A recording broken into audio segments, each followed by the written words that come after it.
Lighthouses, Part 1, The Crest.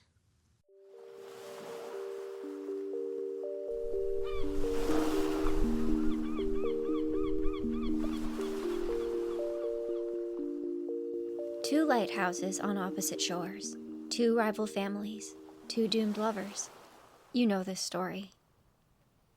A bustling town square at dusk, alive with the sights and sounds of a vibrant festival. A band plays in front of the tiled fountain, underscored by the ever-present shush of the sea. The sun slips below the horizon as bonfires burst into life. It is across these flames that our lovers meet for the first time. Othelia, bright-eyed, rosy-cheeked, hands calloused from years of tending the lighthouse lamp. Tiernan, quiet, introspective, hair always a little too long, eyes always a little too sad. They walk the cobblestone streets hand in hand, talking, laughing, falling in love, until they find themselves sitting atop the sea wall gazing at the stars. Tiny bioluminescent airfish flit around them, dancing on the salty summer breeze. Their first kiss is sticky and sweet with cotton candy. The moment is so tender and true that even the ocean releases a wistful sigh, remembering the first time it kissed the shore. Alas, the very stars our lovers gaze upon are gazing back, weeping at the tragedy they know will unfold. An old woman hobbles her way around the village square, a jar of yellowish-green powder tucked into the crook of her arm. She pauses before each bonfire, dipping her gnarled hands into the powder and sprinkling it over the flames. One by one, the fires are extinguished. Othelia gazes into Tiernan's eyes and he into hers with a soft desperation. Neither wants this night to end. "Othelia!" A gruff male voice slices through the night. Othelia whips around to face her father. The final bonfire is snuffed out. Othelia's parents are livid, horrified. They say a lot of things, but these words they repeat over and over. Her little sister Adelaide is sent to bed with ice cream still smeared over her face. She stomps each step all the way up, before creeping back down the stairs to press her ear against the door and listen. Their parents settle around the old wooden family table. Lighting a lamp, they tell Othelia a tale. Adelaide's ears are keenly pricked, but the words are still muffled. Othelia, for her part, is only half listening.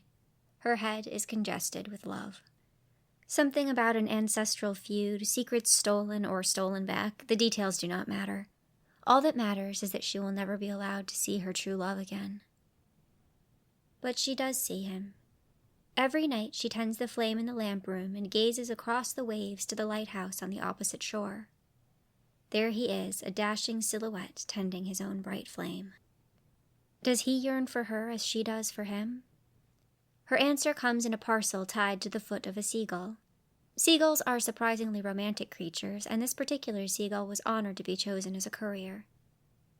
Othelia's hands tremble with anticipation. She fumbles with the knots until, at last, the paper falls away to reveal a silver hand mirror.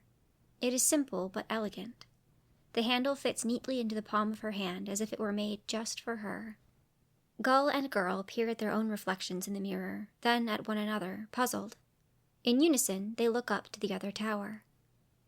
There he is on the balcony of the lamp room, holding a mirror of his own. He flashes it back and forth, transmitting a pattern of light. They develop a code. It takes time, but soon they are fluent. They converse in rapid, bright flashes late into the night and early hours of the morning. Some nights they use their silhouettes to play games or tell stories. They bring props, each tableau becoming more intricate than the last. They send little gifts back and forth with the aid of their winged co-conspirator, always mindful that a seagull may have more important things to do than convey lovesick missives. Truthfully, this seagull would not have minded carrying letters and gifts every night. After all, the seagull thinks, what cause is more worthy than true love? Some nights our lovers do not converse or jest. They simply sit in their separate lamp rooms, each enjoying the company of the other's shadow. Othelia does not realize it at first, but she is being watched by someone else. Adelaide is a precocious 8-year-old who has spent her entire life in awe of her older sister. Othelia is more than a girl to her, more than mere flesh and blood. She is an ethereal creature, a fairy princess from bedtime stories, only better because she's real. She watches Othelia's glowing love story unfold, transfixed. On nights when Othelia sneaks out to meet her lover, Adelaide takes her place in the lamp room with a timid reverence. She watches until her sister appears on the shore below. She is only a speck at this distance, but Adelaide would know her anywhere. And there, that other speck, that must be Tiernan. She watches as they disappear among the rocks and do not emerge for a long, long time. Some nights Adelaide takes herself off to bed, but most nights she falls asleep right there on the weathered floor of the lamp room. She wakes only when Othelia picks her up and carries her to bed, singing soft lullabies and stroking her hair. The girls are sleepy-eyed and distracted during the day, and their parents grow concerned. They take their daughters to the doctor, who pokes them and prods them and gives them slimy things to drink. When they do not improve, there is talk of visiting the haruspex. The haruspex is an old woman of great height and stern presence. She is a terrifying figure to a little girl with a head full of fairy tales. Adelaide is desperate to save herself and Othelia from a visit to the formidable lady. Adelaide breaks her silence. She believes she is helping. She believes it is all a misunderstanding. She believes she can make her parents see reason. She tells them what she's seen, what she knows. She tells them it is true love, like in the stories. When they brush her aside, she tells them they are stinkier than fish guts and only half as smart. She is sent out to clear slimy clumps of seaweed off the pier, and, when the sun sets, she is sent to her room without dinner. Othelia is confined to her room as well while her parents deliberate. They sit at that old family table late into the night, determined to find a way to save their daughter. By morning, they have made a decision. Othelia will be sent away. The final carp caravan of the year leaves in 1 week. It will take her to a village on the other side of the mountains, where she will be taught to tend to goats and to weave and to forget about the young man who has stolen her heart. Adelaide has been very, very good. She feigns contrition and is diligent in her chores.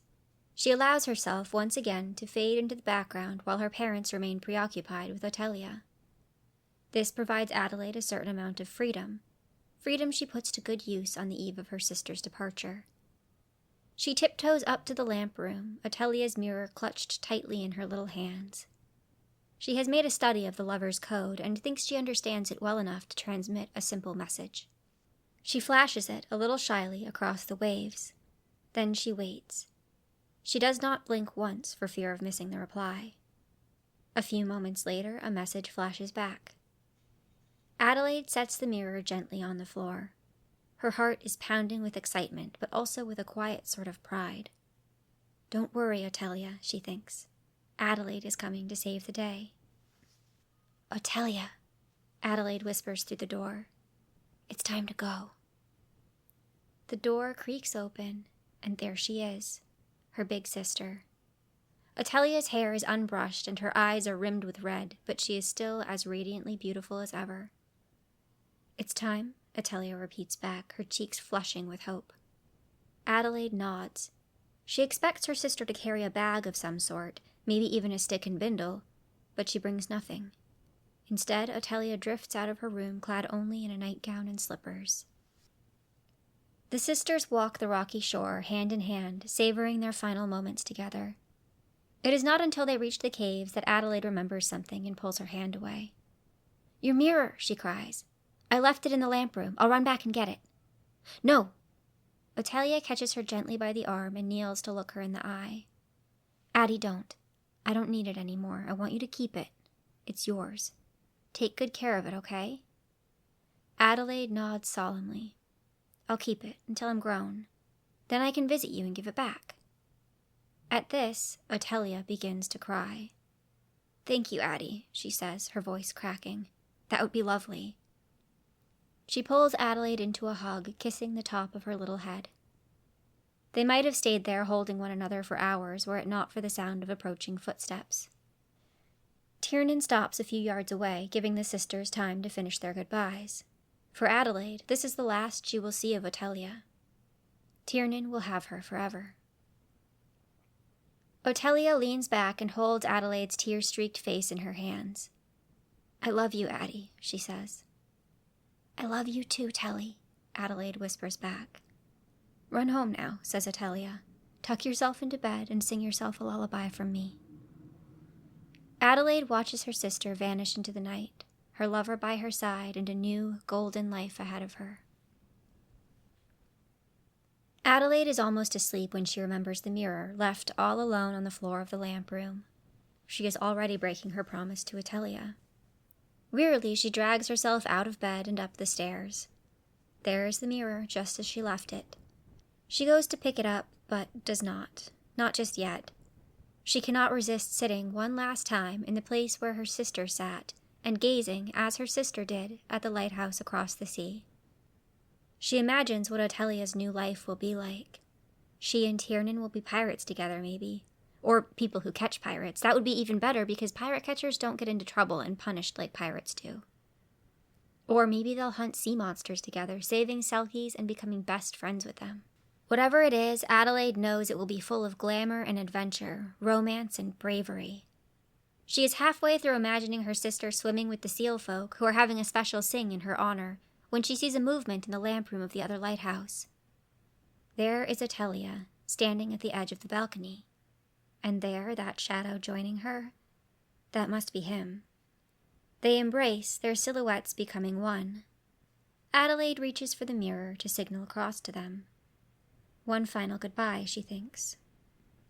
Her fingers curl around the handle of the mirror, but before she can lift it, the figures tip over the edge of the balcony and plummet to the rocks below.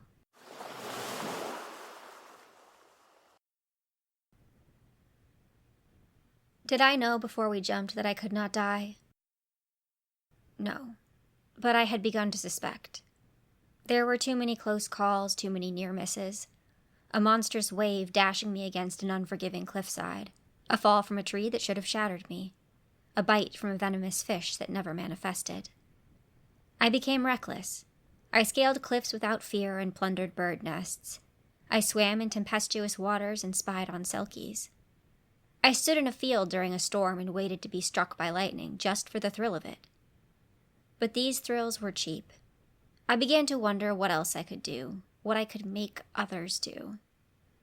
Maybe you're not asking if I knew. Maybe you don't care. Maybe you're asking a different question. Did I love her? I may have. I think I did, as much as I can love another. I certainly felt that way at first. But, like all the thrills before her, she lost her luster.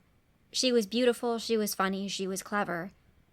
Could I trick someone so clever into doing something so foolish? It was an entertaining diversion, but ultimately it was inconvenient. I couldn't stay after that. How would it look to the village if she vanished and I remained? I left that very dawn, and I didn't return for a long, long time. It's been many years, and there have been many others. Some days, I even forget her name.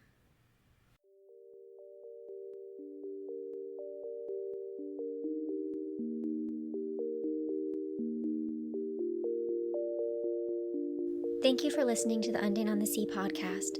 If you'd like to support it, check out the accompanying art and read the stories as well as listen. You can visit my Substack at alicelefay.substack.com. That's Alice Lefay, AliceLefae.substack.com. Most of the content is free, but there are a few behind-the-scenes posts for subscribers only, where I share the inspiration behind stories, world-building tools, and the evolution of Undine. Thanks again.